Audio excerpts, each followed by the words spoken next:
Bienvenidos al programa internacional La Voz del Consolador. En todas las épocas, Dios se ha comunicado con sus hijos. Y hoy nos llega nuevamente la Voz del Consolador, en el espíritu y la voz del pastor Andrés Portes.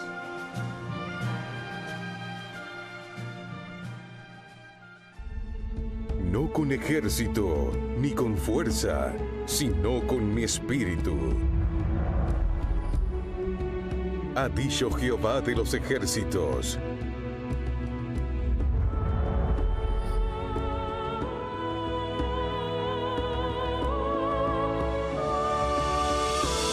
Solo con su espíritu.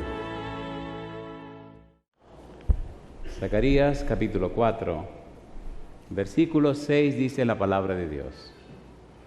Entonces respondió y me habló diciendo: Esta es palabra de Jehová a Zorobabel, que dice: No con ejército, ni con fuerza, sino con mi espíritu, ha dicho Jehová de los ejércitos. ¿Qué les parece si nos colocamos en pie para orar? Querido Padre Celestial, gracias por estar con nosotros en este lugar. Gracias, Señor, por la compañía de los ángeles y la hermosa presencia de su Espíritu Santo. Padre amado, gracias por su compañía bendita. En esta hora agradecemos, Señor, la presencia de los amigos y amigas, los hermanos y hermanas, y así juntos queremos adorarle en espíritu y en verdad. También, Padre, pedimos su bendición sobre todos aquellos y aquellas que nos siguen a través de la radio, la internet o la televisión. Que ellos y ellas también sean grandemente bendecidos. Y ahora, Padre amado, le rogamos que el Espíritu Santo nos traiga palabra de vida para la vida eterna. Que no recibamos palabra de hombre, pero la palabra de Jehová, que vive y permanece para siempre. Háblenos, Dios, y guíenos. Lo pedimos en el nombre de Jesús. Amén, Señor. Amén.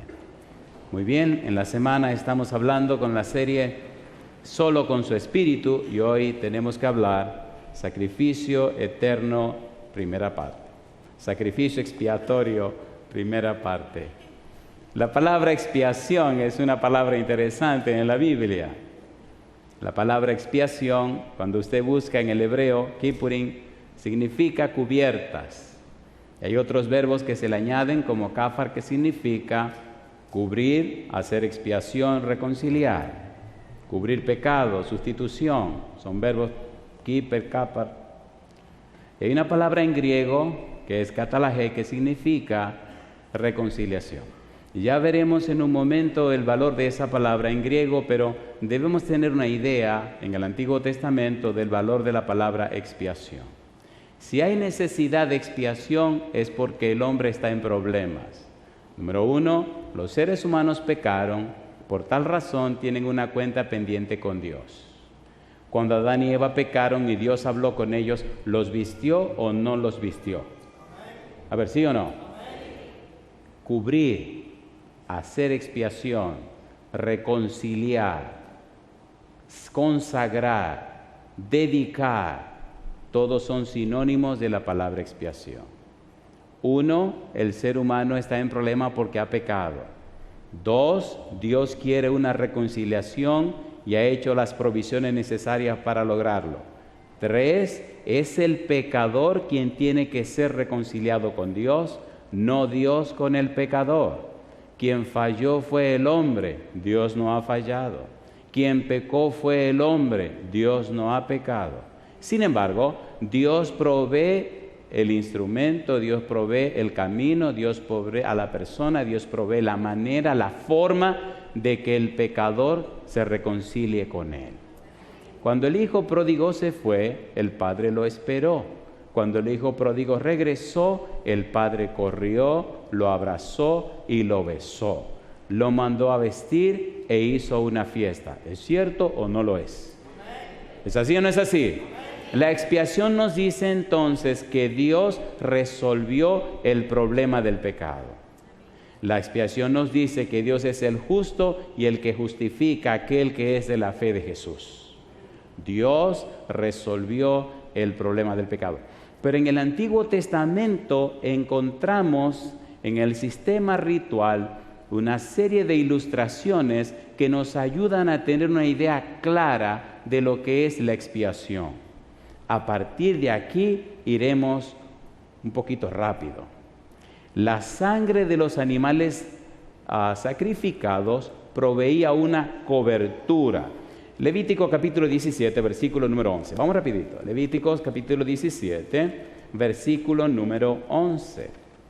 Veamos cómo esa sangre de animales era solamente un símbolo que anunciaba la preciosa sangre de Cristo Jesús. Pero esa sangre proveía esa cobertura. Levítico capítulo 17, versículo número 11, porque la vida de la carne en la sangre está, y yo os la he dado para hacer, ¿qué dice? Para hacer expiación sobre el altar por vuestras almas, y la misma sangre hará expiación de la persona. Así que la sangre de los animales era un símbolo que anunciaba la verdadera sangre que perdona pecados, que es la sangre de Cristo Jesús. El autor de Hebreos se hace eco de esto y nos aclara y declara que esa sangre de animales tuvo un uso, pero que la sangre que verdaderamente limpia es la sangre de nuestro Señor Cristo Jesús. Hebreos capítulo 10, versículo 1 dice la Biblia, porque la ley, teniendo la sombra de los bienes venideros, no la imagen misma de las cosas, nunca puede, por los mismos sacrificios que se ofrecen continuamente cada año, hacer perfectos a los que se acercan. Dice el versículo número 4, porque la sangre de los toros y de los machos cabríos no puede quitar los pecados. Versículo 6, holocaustos y expiaciones por el pecado no te agradaron. Versículo 8, diciendo primero, sacrificio y ofrenda y holocaustos y expiaciones por el pecado no quisiste, ni te agradaron, las cuales cosas se ofrecen según la ley. Y diciendo luego, he aquí que vengo, oh Dios, para hacer tu voluntad. Quítalo primero para establecer esto último. En esa voluntad somos santificados mediante la ofrenda del cuerpo de Jesucristo, hecha una vez para siempre. Y ciertamente, todo sacerdote está día tras día ministrando y ofreciendo muchas veces los mismos sacrificios que nunca pueden quitar los pecados. Pero Cristo, habiendo ofrecido una vez para siempre un solo sacrificio por los pecados, se ha sentado a la diestra de Dios. De ahí en adelante, esperando hasta que sus enemigos sean puestos por estrado de sus pies, porque con una sola ofrenda hizo perfectos para siempre a los santificados, y yo digo, alabados en nombre de Dios. El sacrificio de los animales en el pasado anunciaba el sacrificio de Cristo Jesús. Aquella sangre derramada proveía una cubierta, un símbolo, un tipo de lo que sería la realidad Cristo Jesús. Ahora, en Cristo somos cubiertos con su manto de justicia. Somos lavados con la sangre del Hijo de Dios. ¿Es hermoso o no es hermoso? ¿Es hermoso o no es hermoso? Y si es hermoso, entonces tiene que convertirse en una experiencia, no solamente en una información.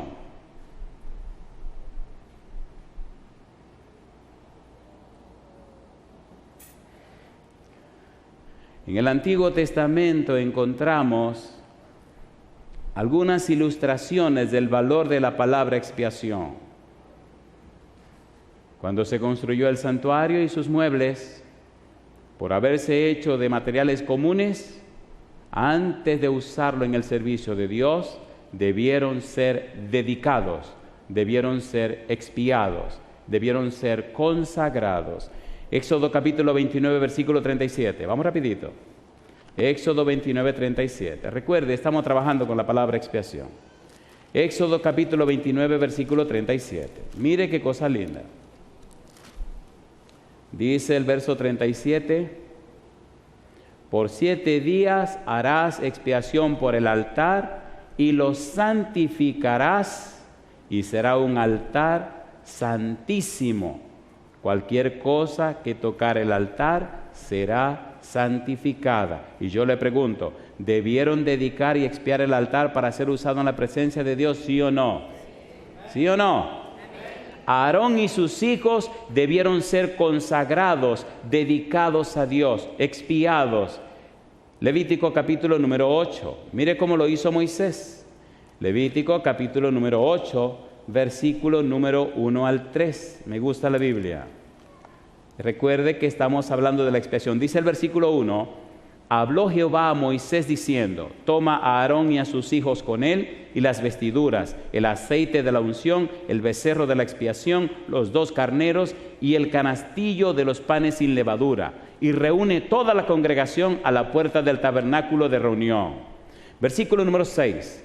Entonces Moisés hizo acercarse a Aarón y a sus hijos, y los lavó con agua, y puso sobre él la túnica, y le ciñó con el cinto, le vistió después el manto, y puso sobre él el efod, y lo ciñó con el cinto del efod, y lo ajustó con él. Luego le puso encima el pectoral, y puso dentro del mismo los urín y tumín. Después puso la mitra sobre su cabeza, y sobre la mitra enfrente, pues la lámina de oro, la diadema santa, como Jehová había mandado a Moisés. Y tomó Moisés el aceite de la unción y ungió el tabernáculo y todas las cosas que estaban en él, y las santificó, y roció de él sobre el altar 7 veces, y ungió el altar y todos sus utensilios, y la fuente y su base para santificarlo. Y derramó del aceite de la unción sobre la cabeza de Aarón, y lo ungió para santificarlo. Y yo digo, alabado sea el nombre de Dios. Luego, versículo 14, hizo traer el becerro de la expiación, y Aarón y sus hijos pusieron sus manos sobre la cabeza del becerro de la expiación. Tenían que ser cubiertos, tenían que ser dedicados, tenían que ser reconciliados, tenían que ser santificados para trabajar en la presencia de Jehová. Y yo pregunto, ¿es Dios un ser santo? ¿Sí o no? En Hebreos capítulo 12, versículo 16 dice claramente, seguid la paz con todos y la santidad, sin la cual nadie verá al Señor. ¿Y ustedes no van a decir amén? Amén. Qué barbaridad, ¿eh? Dejémonos de cuento. Sin la santidad nadie verá al Señor. Usted puede brincar, patalear, hacer toda la teología que usted quiera. Sin santidad nadie verá al Señor. ¿Tiene Dios poder para santificarnos? Amén. ¿Es el Espíritu Santo capaz de transformarnos? Amén. Entonces, ¿por qué vivimos esta vida cristiana tan barata? ¿Por qué buscando subterfugios y jueguitos y cosas para salirnos con la nuestra? Déjese de cuento, déjese de cuento. Cuando el Señor venga, ay mamá, dice Cristo, allí será el lloro y el crujir de dientes. Cuando estudiamos la Biblia, encontramos que había que expiar, dedicar, consagrar la congregación entera. Levíticos 4:20, Números 15:25.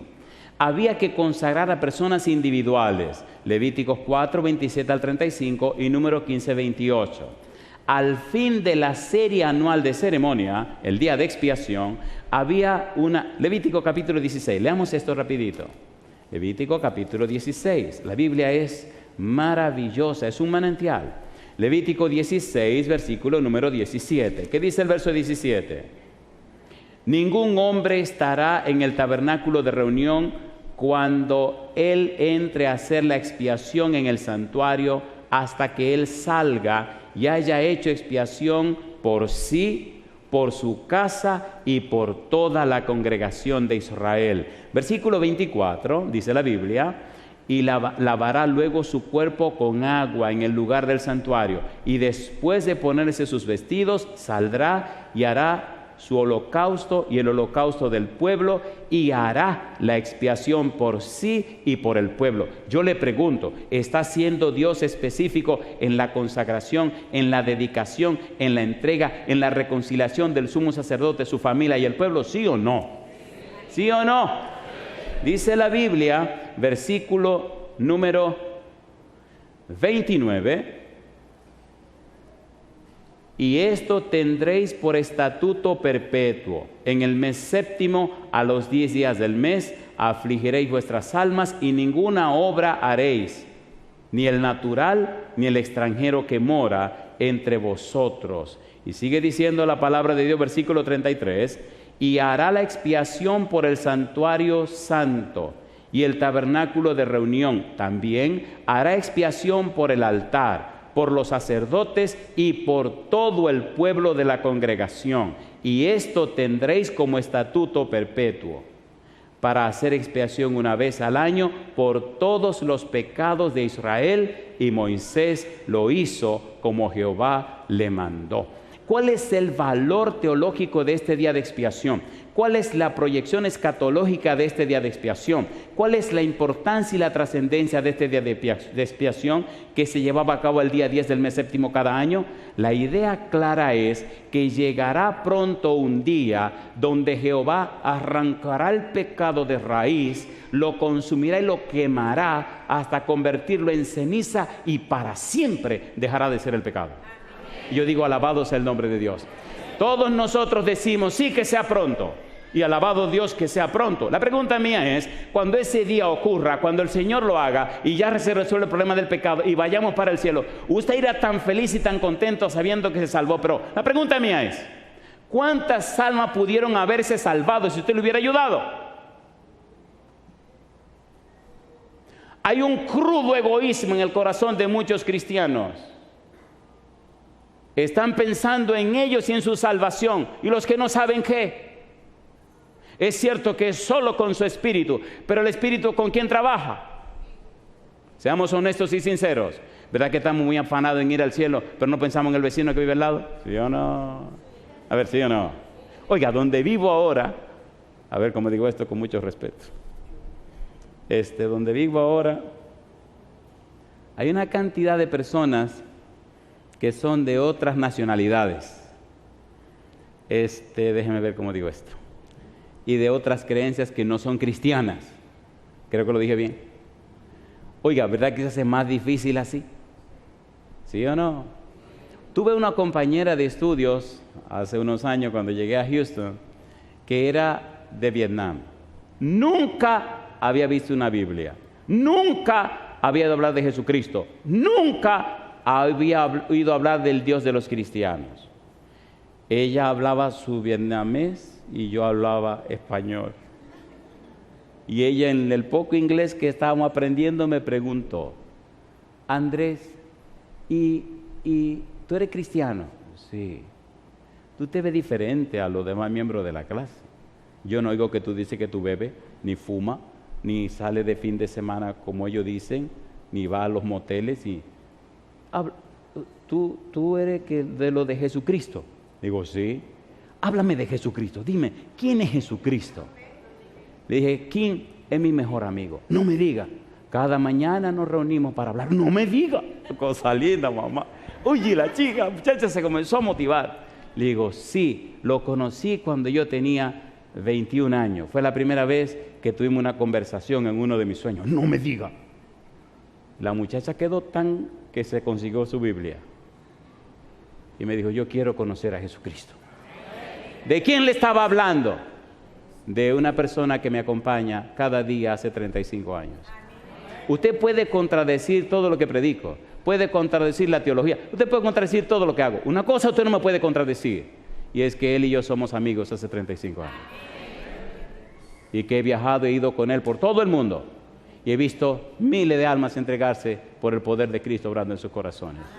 Lo que tú vives nadie te lo puede quitar. Tu experiencia con Dios nadie te la puede contradecir. Nadie te la puede contradecir, pero ¿qué es la que mayoría de las veces tenemos? Un argumento, un versículo, un momento, querido. Es cierto, la teología es importantísima, pero tu experiencia con Dios es fundamental, ¿o no? ¿Sí o no? Mateo 24:14. Y será predicado este evangelio, ¿por qué cosa? La palabra testimonio, si la analizamos en el libro de San Juan, significa presentar las evidencias a favor de Cristo. Presentar las pruebas a favor de Cristo. Dame tus pruebas, dame tus evidencias. Aquí están mis pruebas y están mis evidencias. El Señor me cambió, me transformó y ha dirigido mi vida a 35 años. Me ha dado mi esposa, me ha dado mis hijos. Y ahora veo millares de almas que cada año se entregan a Cristo Jesús y alcanzan salvación y vida eterna. Mi mamá se entregó al Señor y murió en la fe de Jesús. Y hoy día hay miles y miles de gente entregándose a Cristo Jesús en cada rincón de la tierra. ¿No es suficiente eso? ¿Sí o no? El pecado será completamente erradicado. Vamos al Nuevo Testamento. En el Nuevo Testamento, 2 de Corintios capítulo 5, versículo 18, vámonos para el Nuevo Testamento. 2 de Corintios capítulo 5, versículo número 18, la palabra reconciliación. Recuerde que estamos estudiando expiación. Ahora en el griego es katalage, que se puede traducir como reconciliación. 2 de Corintios capítulo 5, versículo número 18. La Biblia es apasionante. Dice el versículo 18, 2 de Corintios, y todo esto proviene de Dios, quien, ¿qué cosa dice? Nos reconcilió consigo mismo por Cristo. ¿Y qué hizo Dios? Y nos dio el ministerio de ¿qué cosa? De la reconciliación. No solamente nos reconcilió con Él, sino que ahora nos pone en las manos un servicio de ¿qué? De reconciliación. ¿Es hermoso o no es hermoso? ¿Es hermoso o no es hermoso? Qué lindo cuando usted va a cualquier lugar y trabaja con las personas y le predica la Biblia y la persona decide entregarse a Cristo Jesús. Qué gozo, qué alegría, cómo brillan los ojos, cómo resplandece la cara cuando la persona le da derecho legal al Espíritu Santo para que more en su ser. Qué lindo cuando los malos espíritus se van y el Espíritu viene y llena ese cuerpo como un templo, abre un espacio, viene el Señor Jesús, se abre otro espacio y viene el Padre Celestial. El Padre, el Hijo y el Espíritu Santo trabajan en ese corazón y transforman esa vida para la gloria de su nombre. ¿Es hermoso o no es hermoso? La palabra reconciliación, deseado toda la gente, página 49. Este libro la define así: la reconciliación es la restauración de la relación íntima y personal con Dios mediante la unión de la persona con Cristo. ¿No le parece linda esa definición? ¿La puedo repetir? ¿La puedo repetir, sí o no? Oiga, esta cuestión de reconciliación es una amistad, es un compañerismo, es una experiencia cotidiana con la persona de Dios. No es un concepto, no es una teoría, no es una doctrina, es una experiencia. ¿Es Dios un ser real, sí o no? ¿Sí o no? ¿Quiere Dios relacionarse con sus hijos? Cuando Adán y Eva pecaron, ¿quién vino a hablar con Adán y Eva? Dios. Cuando el mundo estaba hecho leña, estaba hecho pedazos, ¿quién se hizo hombre? Dios. Cuando el mundo estaba hecho acabado, ¿quién vino a hablar con Noé? Dios, Dios, Dios y Dios. Dios siempre es que busca al pecador. Es Dios que provee la solución. Es Dios que resuelve el problema. Es Dios que te está hablando. Es Dios que te busca a ti. ¿Y usted cree que Dios a mí me puede perdonar? Me preguntaba un señor, un señor. El problema de este hombre es que se ganaba la vida matando gente. Tenía 37 años haciendo ese trabajo y me comenzó a contar historias espantosas. Y él me decía, ¿usted cree que Dios me puede perdonar? Le dije, mire, la Biblia dice, 1 de Juan 1:7, y la sangre de Jesucristo, su Hijo, nos limpia de todo pecado. ¿Cuántos son todo pecado? El día que lo estaba bautizando en la iglesia de Betel, en Santiago. Cosa linda, mamá. Cuando aquel caballero lo bajamos y lo subimos, ¿sabe que en el agua la gente pesa poco? Y este señor pesaba poquito, así que lo levanté y lo abracé. Qué cosa linda cuando me abrazó. Empezó a estremecerse. ¿Tiene poder la sangre de Cristo Jesús? ¿Tiene poder o no tiene poder? Si usted permite que el Señor Jesús haga en la vida suya el milagro de la regeneración, el milagro del arrepentimiento, el milagro de la conversión, el milagro del nuevo nacimiento, el poder del Espíritu Santo viene a la vida suya y usted se convierte en un poder en la tierra. Entonces su vida, su experiencia, sus palabras, todo su ser influirá para bien en la vida de la persona que le conoce y le inspirará a entregarse a Cristo Jesús. ¿Es lindo o no es lindo eso? A ver, ¿es lindo o no es lindo? La definición dice, deseo toda la gente, página 49, la reconciliación es, oiga qué cosa linda, la restauración de la relación íntima y personal con Dios, mediante la unión de la persona con Cristo. ¿Es hermoso o no es hermoso? ¿Es hermoso o no es hermoso?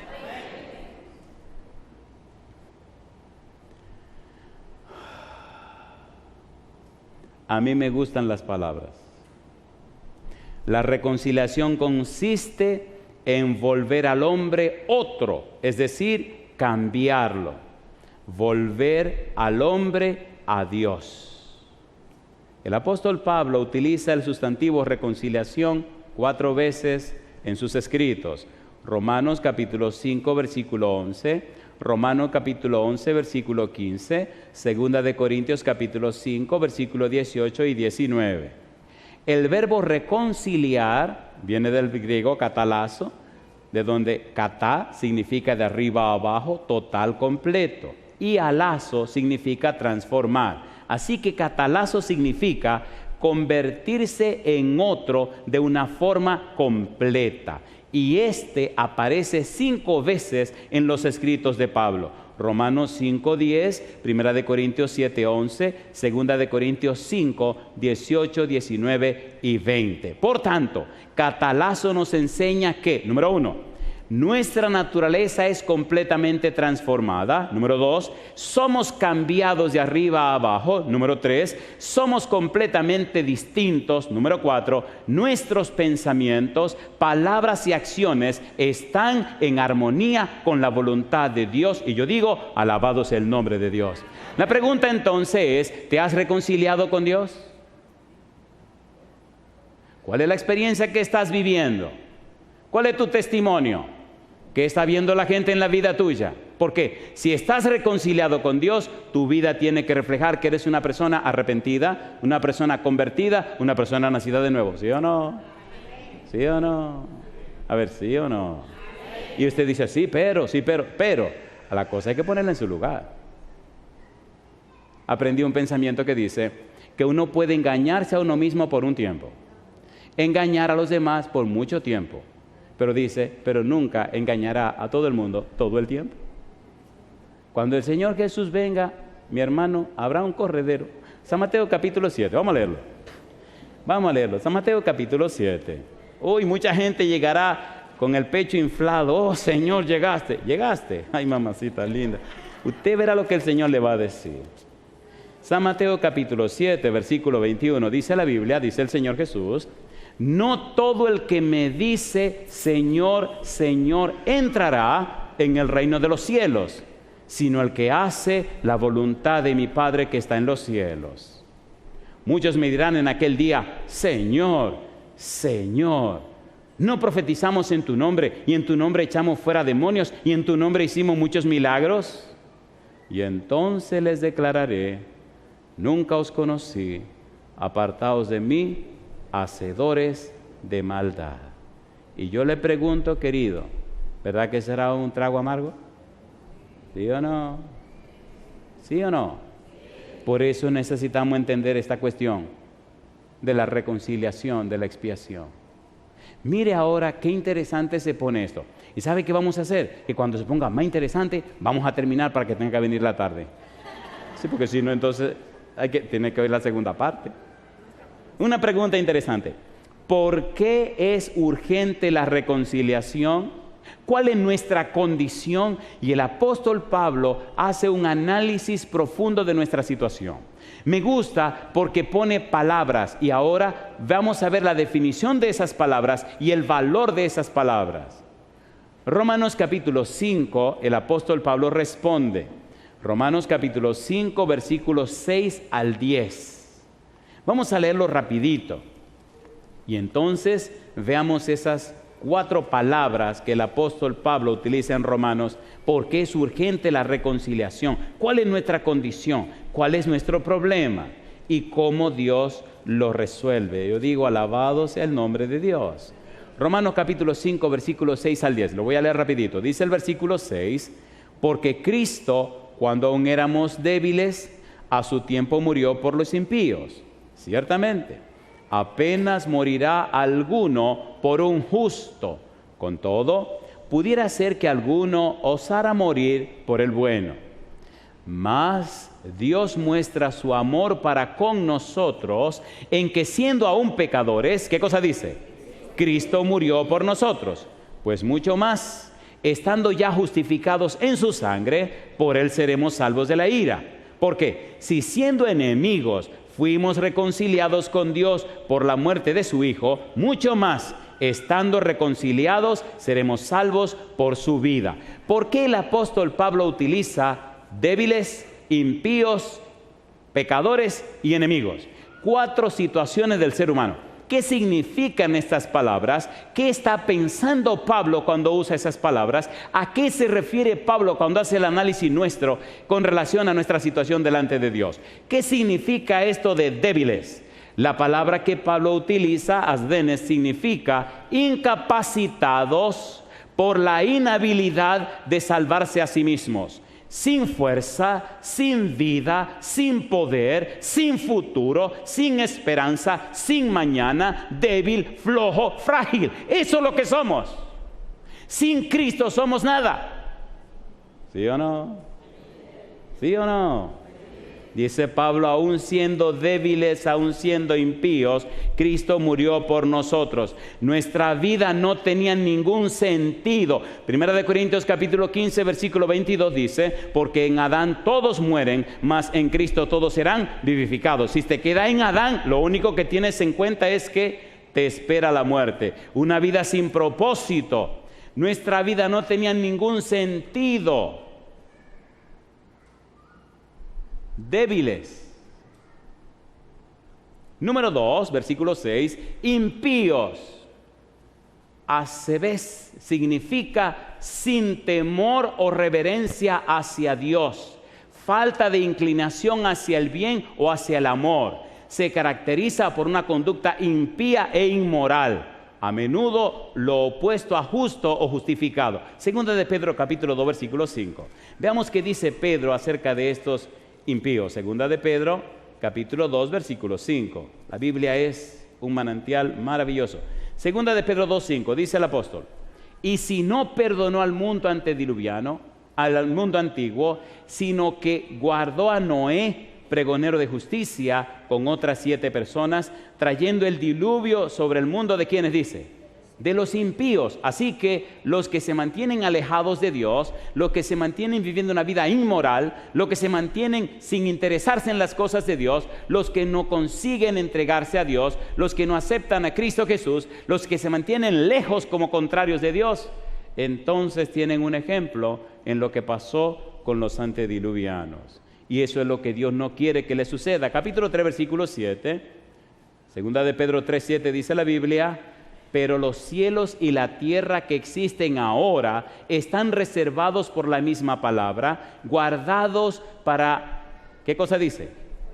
Guardados para el fuego en el día del juicio y de la perdición de los hombres impíos. Pregunto, ¿sucederá lo que pasó en Sodoma y Gomorra? ¿Sí o no?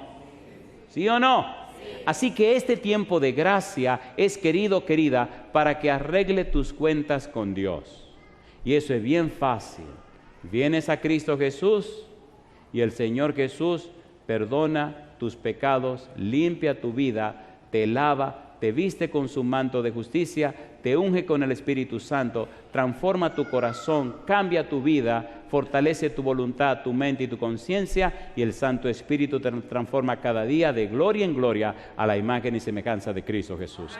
Entonces, el Santo Espíritu te habilita con dones espirituales que son sobrenaturales para que viva una vida en un mundo de pecado y de maldad, una vida llena del poder de Dios, una vida llena de las virtudes de Dios, y entonces tú anuncias esas virtudes de aquel que te llamó de las tinieblas a su luz admirable. ¿Es hermoso o no es hermoso? ¿Es hermoso o no es hermoso? Y esa es la experiencia de la vida cristiana. El apóstol Pablo dice en el versículo número 8, pecadores, del griego hamartolos, que significa desviar, apartarse, errar o fallar al blanco, pecar. Errando el camino o el blanco, el objetivo, la meta. Hay una palabra fuerte del Señor Jesús en Marcos 8:38 cuando dice, porque el que se avergonzare de mí en esta generación adúltera y pecadora, el Hijo del Hombre se avergonzará de él cuando venga en la gloria de su Padre. Si te avergüenza de Cristo Jesús delante de una gente tan mala y tan pecadora, mi negro, querida, tienes problemas. Tienes problemas. ¿Sí o no? ¿Sí o no? A veces el diablo es tan diablo que hay ambientes que se crean de personas profesionales, de empresarios, de esa bobería, como para que uno se sienta como, se equivocaron. Se equivocaron. Si hay una persona con un alto nivel en la vida, es un cristiano. ¿Sí o no? ¿Sí o no? ¿Por qué? Número uno, es hijo del Dios Altísimo. Es miembro de la familia de Dios. Es ciudadano del cielo. Y como si todo eso fuera poco, es rey, ¿o no? ¿Sí o no? Y reina. ¿Lo creen o no lo creen? Ustedes no lo creen. Apocalipsis capítulo 5. Qué barbaridad, ¿eh? Apocalipsis capítulo número 5, versículo 10. Dice la Biblia, y yo le creo, y nos has hecho para nuestro Dios, ¿qué cosa dice? Reyes y sacerdotes, y reinaremos sobre la tierra. Yo digo, alabado sea el nombre del Señor. ¿Es verdad o no es verdad? Entonces, pórtese con gallardía, con dignidad, párese. Usted es tan valioso o valiosa que Dios le compró con la sangre preciosa de Cristo Jesús.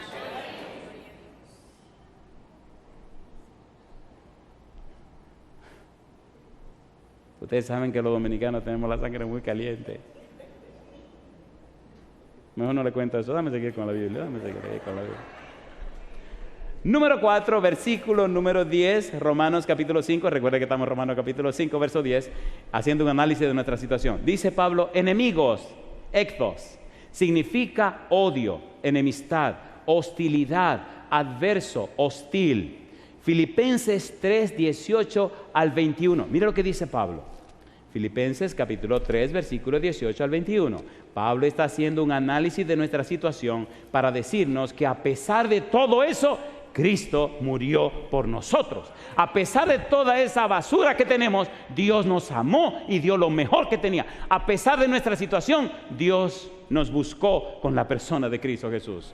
No para que estar en Cristo volvamos a esa vida pasada, no, para que vengamos a una vida nueva. 2 Corintios 5, 17, de modo que si alguno está en Cristo, nueva criatura es, las cosas viejas pasaron, y aquí todas son hechas nuevas. ¿Quién está involucrado en esto? El Padre, el Hijo y el Espíritu Santo. ¿Estaba el Padre de acuerdo que Cristo viniera a la tierra? Sí, y dice la Biblia que el Padre estaba tan de acuerdo que estaba con Cristo reconciliando consigo al mundo. Mire qué cosa linda, Filipenses 3, versículo número 18. Por ahí andan muchos, de los cuales os dije muchas veces, y aún ahora lo digo llorando, que son enemigos de la cruz de Cristo, el fin de los cuales será perdición, cuyo Dios es el vientre, y cuya gloria es su vergüenza, que solo piensan en lo terrenal, mas nuestra ciudadanía está en los cielos, de donde también esperamos al Salvador, al Señor Jesucristo, el cual transformará el cuerpo de la humillación nuestra para que sea semejante al cuerpo de la gloria suya, por el poder con el cual puede también sujetar a sí mismo todas las cosas. Y yo pregunto, ¿es verdad o no es verdad lo que dice Pablo? Número 1, personas que son enemigos de la cruz de Cristo. Colosenses capítulo 1, versículo 21-22, personas que se comportan como extraños y enemigos. Santiago 4:4, personas que muestran enemistad contra Dios.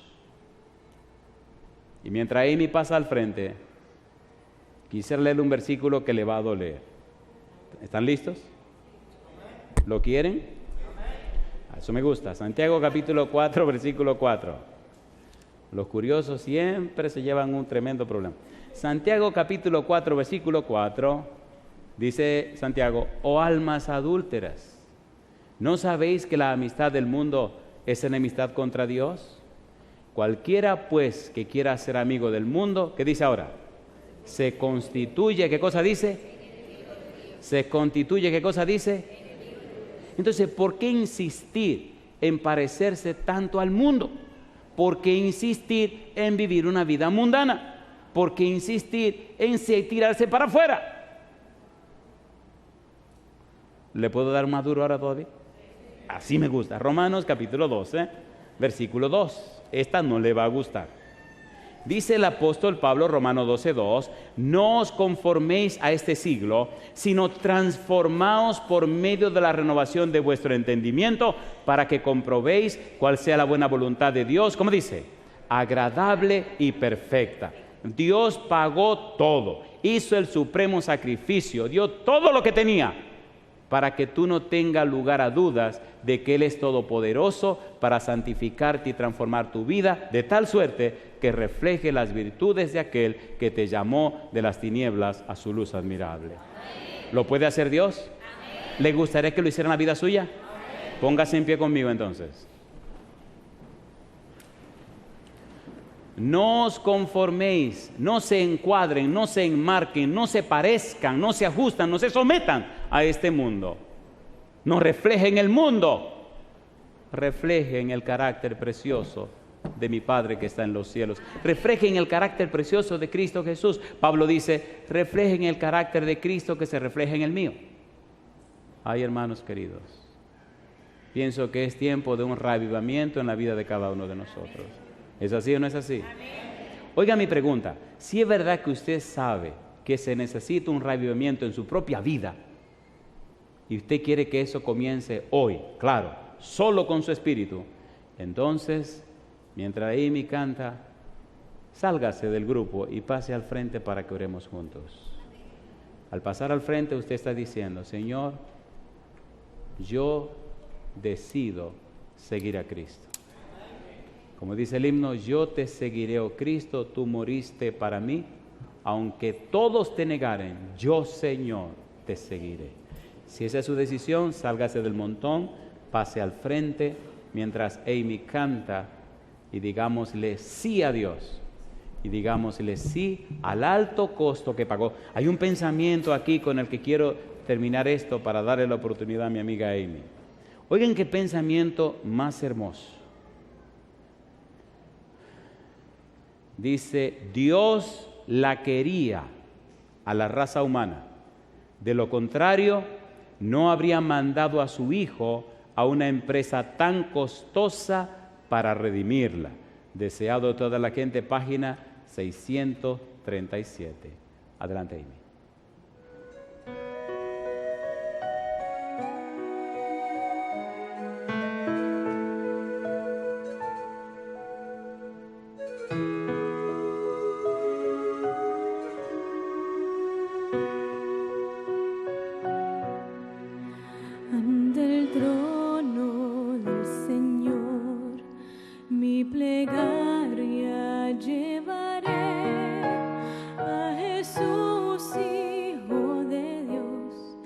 Sacerdote intercesor, en sus manos mi nombre está, escrita con la sangre que derramó en la cruz, el Cordero de Dios, el Cordero de Dios.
El apóstol Pablo en el libro de Romanos capítulo 5, versículo 9 y 10, repite la frase mucho más, hablando de la seguridad de la salvación. El capítulo 5, versículo 13, 15 y 19, 15 y 17, repite otra vez, mucho más, hablando de la abundancia de la gracia. Cuando leemos el libro de Romanos, descubrimos cómo el apóstol Pablo explica la maravilla de la salvación en Cristo Jesús y cómo Dios llega hasta el sacrificio al entregar a Cristo para que muera en nuestro lugar. ¿Quién sufrió más? ¿El padre que ve a su hijo sufrir o el hijo que da su vida en la cruz del Calvario? Si tanto sufrió uno, tanto sufrió el otro. Y todo para asegurar, para garantizar nuestra salvación y nuestra entrada en el reino de los cielos.